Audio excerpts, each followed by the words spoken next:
అన్నమయ్య జిల్లా కలెక్టరేట్ వద్ద ఎన్డీఏ కూటమి ప్రభుత్వం ఎన్నికల ముందు ఇచ్చిన సూపర్ 6 పథకాలు వెంటనే అమలు చేయాలని కోరుతూ పీసీసీ అధ్యక్షురాలు వైఎస్ షర్మిలారెడ్డి ఆదేశాల మేరకు అన్నమయ్య జిల్లా కాంగ్రెస్ కమిటీ ఆధ్వర్యంలో బుధవారం కలెక్టరేట్ ముందు కాంగ్రెస్ పార్టీ శ్రేణులు దాలి బచావో నిరసన కార్యక్రమాన్ని చేపట్టారు. ఈ సందర్భంగా కాంగ్రెస్ నిరసన కార్యక్రమంలో పాల్గొన్న పీసీసీ జనరల్ సెక్రటరీ షేక్ అల్లా బకాష్, అమీర్ బాషా, గోశాలదేవి శాంతయ్య మాట్లాడుతూ ఎన్డీఏ కూటమి ప్రభుత్వ పాలన 100 రోజులు దాటిన సూపర్ 6 పథకాలు అమలు చేయడంలో పూర్తిగా విఫలమైందన్నారు. సూపర్ 6 పథకాలు అంటూ గ్రామాల్లో, పట్టణాల్లో, నగరాల్లో కరపత్రాలు పంచిపెట్టి ప్రజలకు మాయమాటలు చెప్పి అధికారాన్ని చేపట్టాక టీడీపీ, జనసేన, బీజేపీ అగ్రనాయకులు పట్టించుకోకపోవడం బాధాకరమన్నారు. నేను ఇచ్చిన మాట ఏది కూడా నేను తప్పను. నేను అన్ని చెప్పినటువంటి సూపర్ 6 కార్యక్రమాలు అన్ని నెరవేరుస్తాననేటువంటి ఆలోచనతో మీరు వాగ్దానాలు ఇచ్చి అబద్ధాలని చెప్పి, గత ప్రభుత్వం చెప్పిన అబద్ధాలు మీరు చెప్పి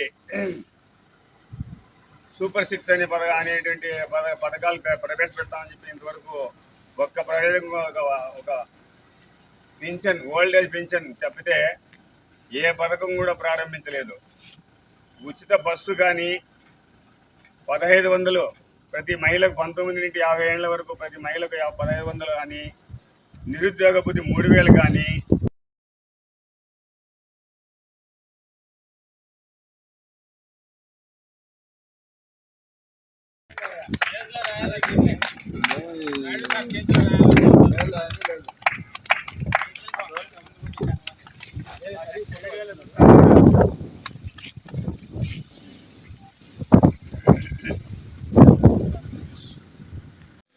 ఆంధ్రప్రదేశ్ రాష్ట్ర పీసీసీ అధ్యక్షురాలు డాక్టర్ షర్మిలారెడ్డి గారి ఆదేశాల మేరకు ఈరోజు అన్నమయ్య జిల్లా కలెక్టర్ ఆఫీసు ఎదురుగా ఈరోజు కాంగ్రెస్ పార్టీ ఆధ్వర్యంలో నిరసన కార్యక్రమం చేపట్టడం జరిగినది.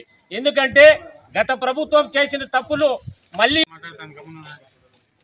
అన్నమయ్య జిల్లా మహిళా అధ్యక్షురాలు, నా పేరు గోశాలదేవి. షర్మిలమ్మ ఆదేశాల వరకు మన మాజీ జిల్లా అధ్యక్షుడు గాజుల బాసర్ గారు ఆదేశాల వరకు మేము ఎందుకు నిరసన కార్యక్రమం కలెక్టర్ ఆఫీస్ దగ్గర జరిగిందంటే, ఎందుకంటే గత ప్రభుత్వంలో జగన్మోహన్ రెడ్డి నేను అన్నీ చేశాను, నేను అన్నీ పెట్టాను, ప్రజలందరూ సల్లంగా నిద్రపోతున్నారని చెప్పాడు. కానీ అప్పుడు కూడా ఏడుస్తూ ఉన్నారు. ఇప్పుడు ప్రభుత్వంలో మూడు పార్టీలు కలిసి మిమ్మల్ని అంతా అందరినీ ఏసీ రూముల్లో పెడతాము, మీకు ఇంతకన్నా లేదు బతుకుని ఆడవాళ్ళకన్నీ మాయమాటలు. రాష్ట్ర అధ్యక్షురాలు